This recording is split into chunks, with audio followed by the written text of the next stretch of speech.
muita gente a Jerusalém, conduzindo enfermos e atormentados de espíritos imundos, os quais todos eram curados. Então, a manifestação sobrenatural, a operação de sinais, de maravilhas, de curas, de libertação, é importante no contexto da igreja. Naquele momento histórico, irmãos, foi relevante e ainda é importante para nós. O Senhor Jesus nos deu poder à sua igreja, para no nome dele expulsar demônios, pegar em serpente, falar novas línguas. Precisamos testemunhar, precisamos exercer, irmãos, com fé, aquilo que o Senhor tem para nós. Então, eu oriento você, meu irmão, a usar a sua fé. Ore pelos enfermos. Pastor, mas eu sou tão fraquinho. E eu quero lhe dizer uma coisa. Quem cura não é você. Você é o canal. Você é o instrumento que Deus quer usar para estender a mão ao necessitado, para chegar diante daquele que sofre. E no nome de Jesus, na autoridade daquele que tem todo o poder, do nome que está acima de todos os nomes, o nome do Senhor será glorificado.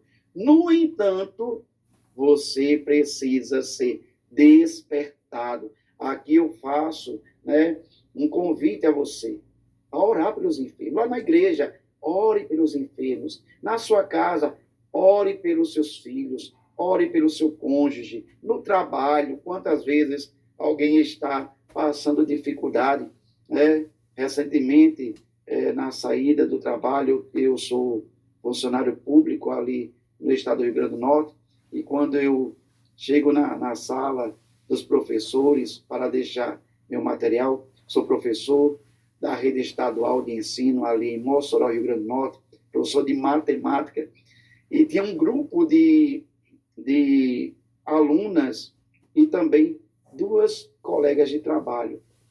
E elas pediram, professor, faça uma oração por nós. E antes de fazer a oração, nós trouxemos ali uma reflexão acerca delas confiarem em Deus. Muita gente com crise de ansiedade, muitos alunos acometidos por síndrome, de depressão, ansiedade, pânico. Irmãos, e é maravilhoso saber que a palavra do Senhor não volta vazia. E quando a gente falava e orava, então ali eles choravam, ali eles sentiam o conforto de Deus. Então Deus quer usar você, meu irmão. Deus quer usar você, minha irmã. No nome de Jesus. O Espírito que esteve sobre Pedro, sobre João, sobre os apóstolos da igreja primitiva, hoje ele está sobre mim e sobre você. Você é um canal que Deus deseja usar. Meus queridos irmãos, nesse momento nós analisaremos o quinto e último texto desta terceira lição. E esse texto fala sobre o crescimento da igreja por meio da perseguição. Esse texto, ele abrange Atos 5, versículo 17, até o versículo 42. De acordo com o nosso autor, o autor do nosso manual de estudos, a perseguição ele é como um rio em todo o livro de Atos, do capítulo 1 até o capítulo 28, do capítulo 1 até o capítulo 28. Então, a perseguição flui, como um rio, e ela vai de Jerusalém até Roma. Em Atos, meus irmãos, os judeus descrentes, eles eram a maior fonte de perseguição da igreja naquele contexto, os primeiros anos, os primeiros capítulos do livro de Atos. O seu manual de estudos, irmãos, ele apresenta, a partir da página 165 até a página 172, uma série de perseguições dos crentes, em Atos, que compreende o capítulo 1 até o capítulo 7. Então, nós temos aqui algumas perseguições dos líderes judeus, incrédulos, saduceus, sumos sacerdotes, judeus incrédulos, o próprio Saulo de Tarso, o rei Herodes, judeus incrédulos em Damasco, judeus incrédulos em Antioquia da Pisídia, judeus que se recusaram a acreditar em Icônio, Antioquia, Tessalônica, Corinto, Éfeso, Demétrios, um ourives lá de Éfeso, na Grécia, alguns anciãos, alguns judeus, chefes e sacerdotes, enfim, você pode verificar, analisar com bastante cuidado, com atenção. É muito rico este quadro, nos apresenta informações importantes para que possamos compreender que a igreja sempre esteve enfrentando perseguição.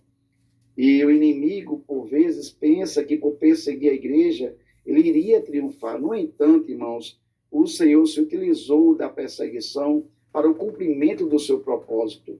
Então, Atos ilustra 3 verdades sobre a perseguição. A primeira é que não podemos evitar a perseguição ao sermos mais espirituais que outros. Então, às vezes, nós somos levados por esse pensamento. Inclusive, existe um grupo de cristãos, né, que propagam uma doutrina em que ele não sofra, Deus não lhe fez para sofrer, pare de sofrer. Meus irmãos, a perseguição é como as tentações, lá batem em todas as portas.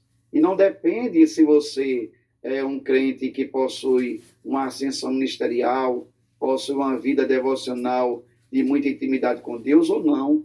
Não, a perseguição é como as tentações, são tribulações que vêm a cada um de nós. Também, o nosso autor, ele nos afirma que o sobrenatural raramente livra os crentes da perseguição. Então, a perseguição é a montanha que Deus remove quando bem entende.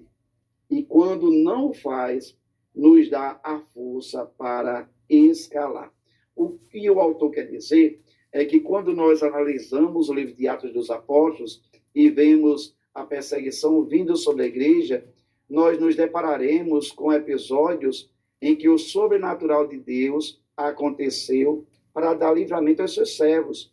Vimos isso na vida de Pedro, vimos isso na vida de Paulo também, vimos isso na vida de outros personagens. No entanto, outros personagens que também tinham um valor importante naquele contexto de igreja cristã foram perseguidos e a mão de Deus não se moveu a ponto de livrá-los da perseguição. Temos o caso de Estevão, temos o caso de Tiago. Então, a uns o Senhor livrou, a outros não.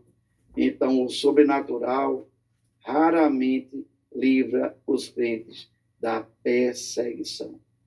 Haverá momentos em que o Senhor ele vai mover, ele vai resolver. Mas existem momentos em que ele não vai mover, ele não vai resolver, mas ele nos dará graça, força para poder atravessar por esse período. Amém? A terceira e última verdade que é apresentada pelo nosso comentarista nesta lição é que Jesus continua a construir a sua igreja durante a perseguição. O autor diz que a perseguição espalhou muitos crentes e eles testemunharam de Jesus onde quer que estivesse. Como nós vimos, irmãos, desde o início deste módulo, também tomando por base Atos 1 e 8, o Senhor Jesus, antes de subir aos céus, ele deu uma orientação aos discípulos. Ele disse: olha, vocês fiquem em Jerusalém, até que do alto vocês sejam revestidos de poder. E aí, então, vocês serão minhas testemunhas, iniciando aqui em Jerusalém, depois partindo para a Judéia, depois para a Samaria e até os confins do mundo. A questão é que, a este momento, a esta altura da história, o evangelho estava restrito em Jerusalém. Os discípulos eles não haviam expandido o evangelho a outras regiões.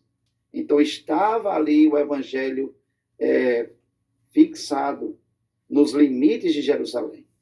Mas o Senhor, ele sabe trabalhar. E muitas vezes o Senhor, realiza coisas que nós não entendemos e nos permite passar por situações que nós não compreendemos e nem queríamos, mas o Senhor utilizou a perseguição, o Senhor permitiu a perseguição se levantar contra os crentes para que então eles cumprissem com aquilo que o Senhor Jesus havia ordenado a eles, para que o evangelho saísse de Jerusalém e pudesse alcançar aqueles que estavam na Judéia, aqueles que estavam em Samaria e aqueles que estavam nos confins da terra. Então, que Deus nos abençoe. Quero agradecer por sua companhia, desejar que você continue firme na presença do Senhor, que experimente o sobrenatural de Deus na sua vida. Fique firme, meu irmão. Persevere. Vai dar tudo certo em nome de Jesus. Nos encontraremos na próxima aula, se assim o Senhor nos permitir. Fique com Deus. Um abraço fraterno, em nome de Jesus. Amém.